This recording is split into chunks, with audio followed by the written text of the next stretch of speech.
5 લાખ છે. લોકોને જી કેવું હોય કે, પણ દીકરાના નાણાં ઉપર પેલો અધિકાર માનો જ હોય. એટલે દીકરાના પૈસા લેવા એને ચોરી ન કહેવાય. આ 5 લાખથી મારા રાહુલનું કામ થઈ જાય. અમેરિકા જાહે, ભેળી મને લઈ જાશે બર્ગરિયા ખાવા.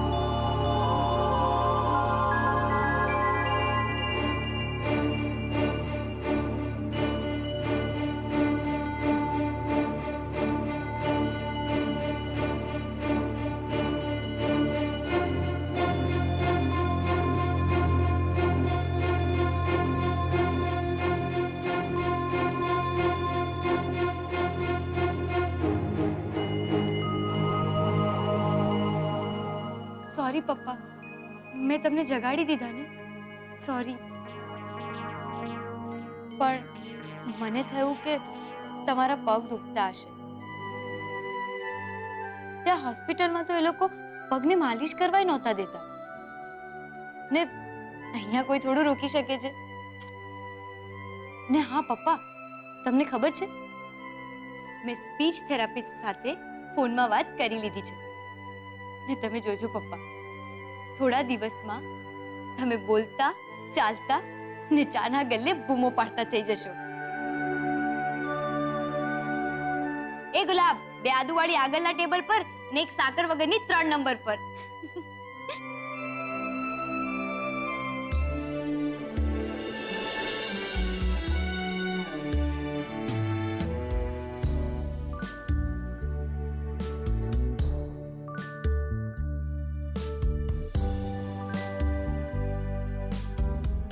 પ્લીઝ પપ્પા,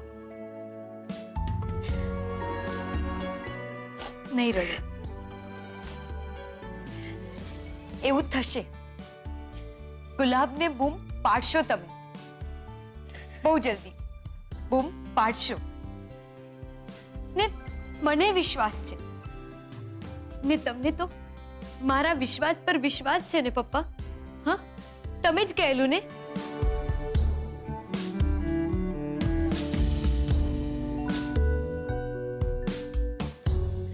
નહીં પપ્પા, આપણું ભાગ્ય ખરાબ નથી.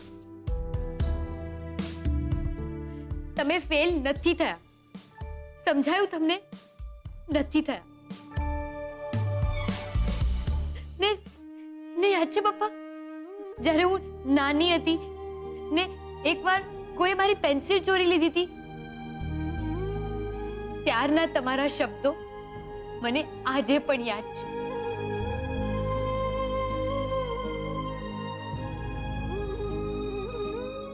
એને માફ કરી દે બેટા. ચોરી કરવી ખરાબ છે એ વાત ચોર પણ જાણતો હોય છે, પણ જરૂરિયાતો માણસને ખોટું કરવા મજબૂર કરતી હોય છે. આપણે એમ માનીને ચાલવાનું કે હશે, એની જરૂરિયાત આપણી જરૂરિયાત કરતા વધુ.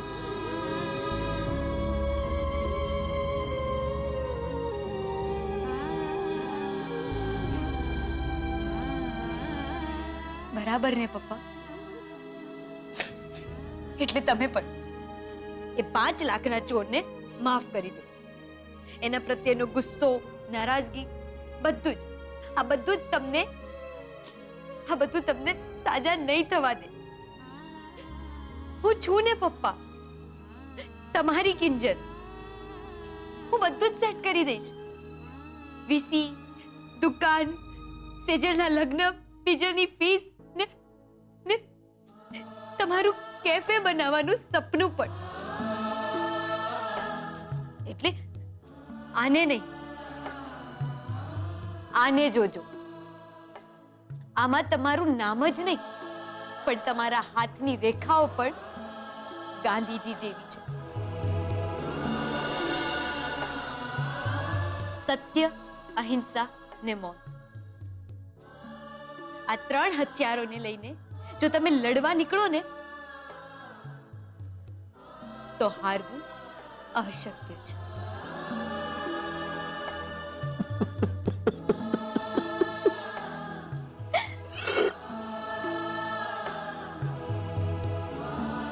તે સાચું કહ્યું કિંજલ.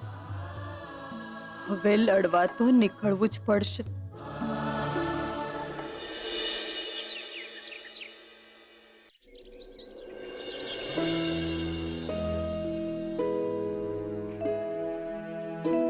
કોંગ્રેચ્યુલેશન્સ પપ્પા.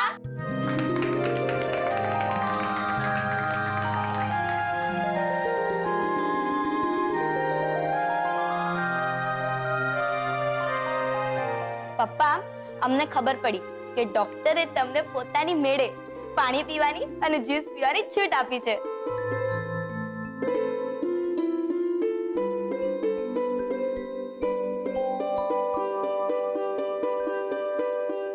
એ તમને કિંજલ જ કહેશે. હેને કિંજલ, બોલ.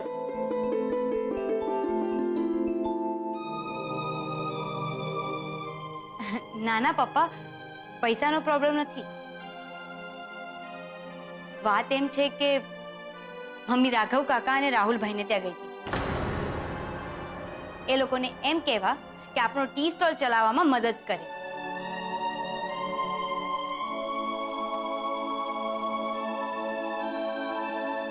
પણ તમે તો એ લોકોને જાણો જ છો ને, ઉલટું મમ્મીને સંભળાવા લાગ્યા.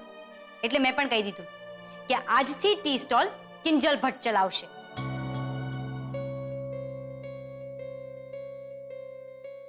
પણ મમ્મી ના પાડે છે. એટલે અમે બધાએ મળીને નક્કી કર્યું છે કે હંમેશની જેમ આ નિર્ણય પણ આપણે ચિઠ્ઠી નાખીને કરીશું. ને આપણા બધાની સાથે સાથે એક મત ભગવાનનો પણ હશે. ઠીક છે ને પપ્પા?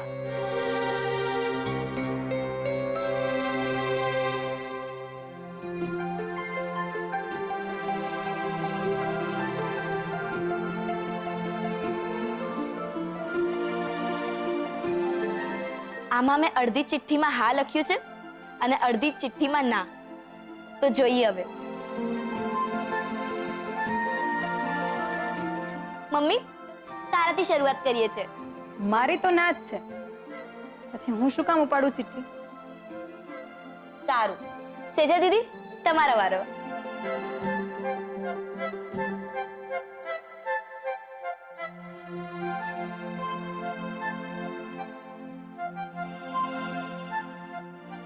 હા, આવી છે.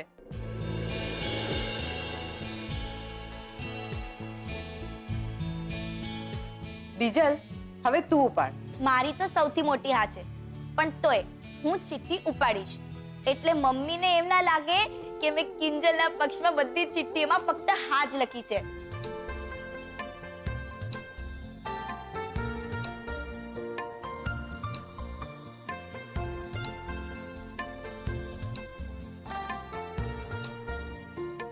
ના આવી છે.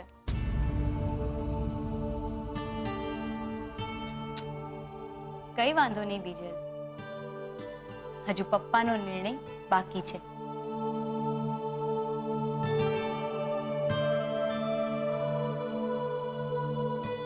પપ્પા, હવે તમારો વારો છે. પણ તમે તમારા નિર્ણયની ચિઠ્ઠી ઉપાડો એની પહેલા મારે એક વાત કરવી છે. આજે ચિઠ્ઠીમાં જે પણ કંઈ આવે, હા કે ના, એ જવાબ તમારો નહીં પણ ઉપરવાળાનો હશે.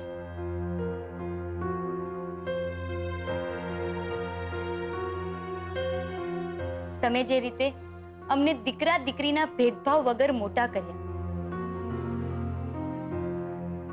અમને દીકરીઓને દીકરા જેવી જ સક્ષમ ને સમકક્ષ માની,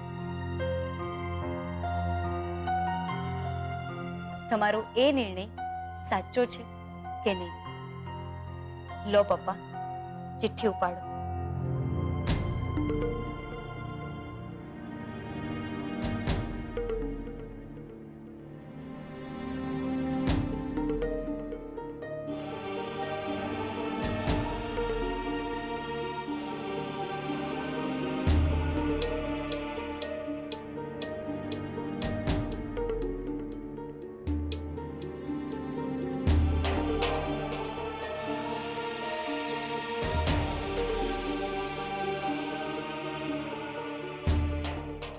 તમારો નિર્ણય એકદમ સાચો છે. જુઓ, ચિઠ્ઠીમાં હા આવી છે.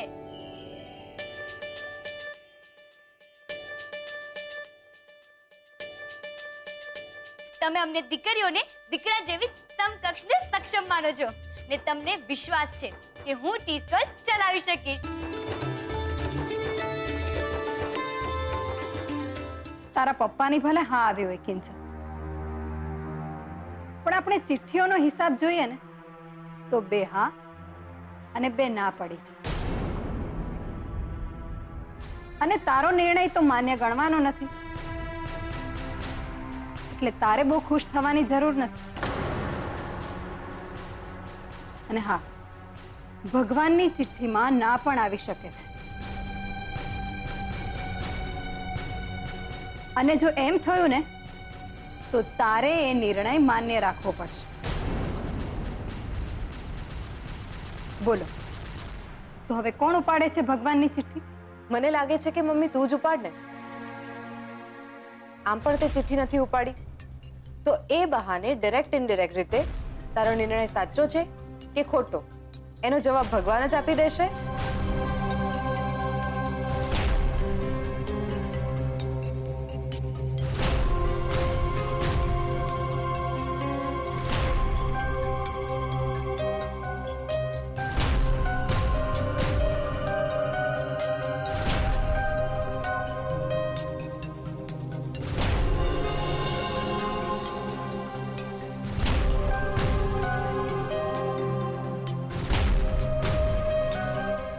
હા આવી છે. મમ્મી હા આવી ગઈ છે. એ યાર, હું રહી ગઈ.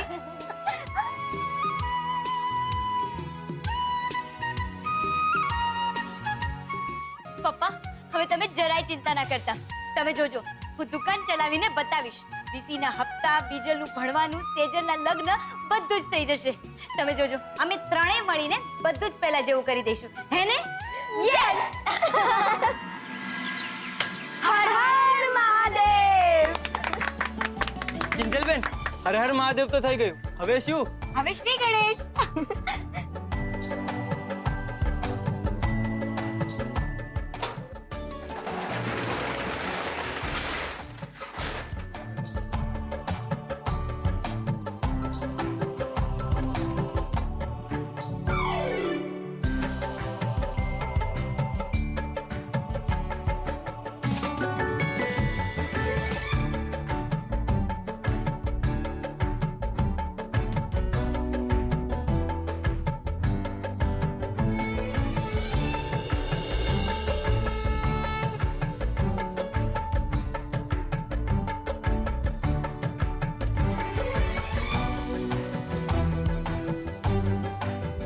હે ભગવાન, આજે તમારી પરવાનગી ને મારા પપ્પાના આશીર્વાદની સાથે સાથે મારા જીવનની નવી શરૂઆત કરવા જઈ રહી છું. શક્તિ ને હિંમત આપજો, મદદ કરજો ભગવાન. ગુલાબ, એ ગુલાબિયા, નાળિયેરનો પ્રસાદ તો ખવડાવ. હા, પણ મારી ચૂંટણી નહીં ખાણતા. આ સફેદ ગોળી સવારે દૂધ સાથે, આ લીલી અને પીળી બપોરે સૂપ સાથે, અને આ બ્લુ અને સફેદ રાત્રે. હું અંદર આવું કે? અરે પદ્માબેન, તમે આવો આવો. તમારે કઈ અંદર આવવા માટે પૂછવાનું હોય આવો ને. બેસ. ખરેખર તમે અમારે ત્યાં આવ્યા ને એ મને બહુ જ ગમે. તમે બેસો, તમારા માટે પાણી લઈને આવું. ના ના એની કોઈ જરૂર નથી. તમે બેસો. હું તો મોહનભાઈના ખબર પૂછવા આવી હતી. કેમ છે હવે એમને? સારું છે. જુઓ ને, આ એમની જ બધી દવાઓ ગોઠવતી હતી. સવાર બપોર સાંજની જુદી પાડતી હતી. હું તમારી મદદ કરું?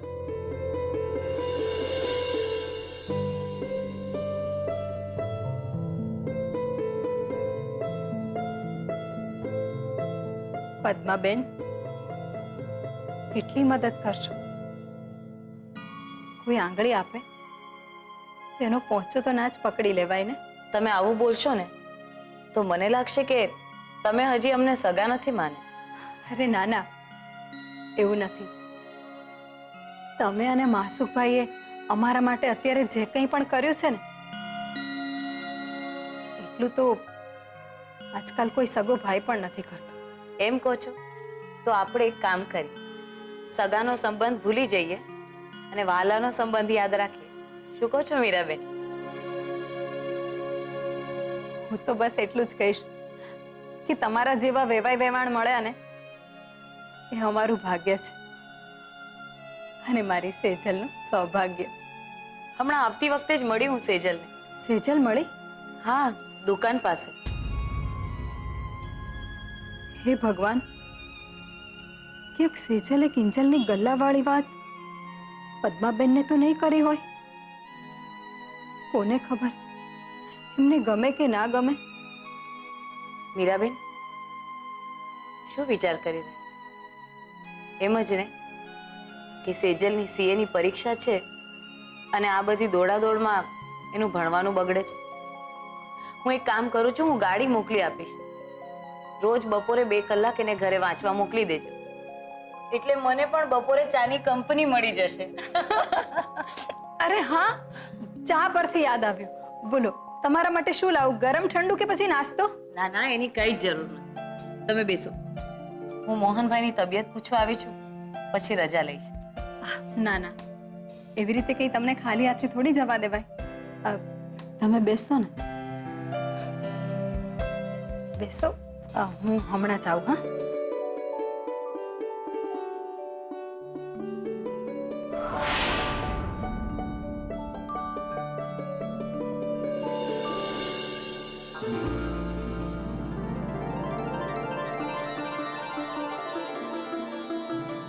પપ્પા, આ જગ્યા તમારી છે ને તમારી જ રહેવાની. હું તો બસ જ્યાં સુધી તમે ઠીક નથી થઈ જતા ત્યાં સુધી તમારા વતી દુકાન સંભાળવાની છે. એક્સક્યુઝ મી, એક કપ ચા મળશે? શું કામ નહીં મળે ભાઈ? આદુવાળી, મસાલાવાળી, એલચીવાળી, ઓછી ખાંડવાળી, વધુ ખાંડવાળી, તમે જેવી કહેશો એવી મળશે. ઓછી ખાંડ. જરૂર. Thank you. ગુલાબ, જોયું? આજથી આપણા ટી સ્ટોલ થી કેફે સુધીની સફરના શ્રી ગણેશ મંડાઈ ગયા.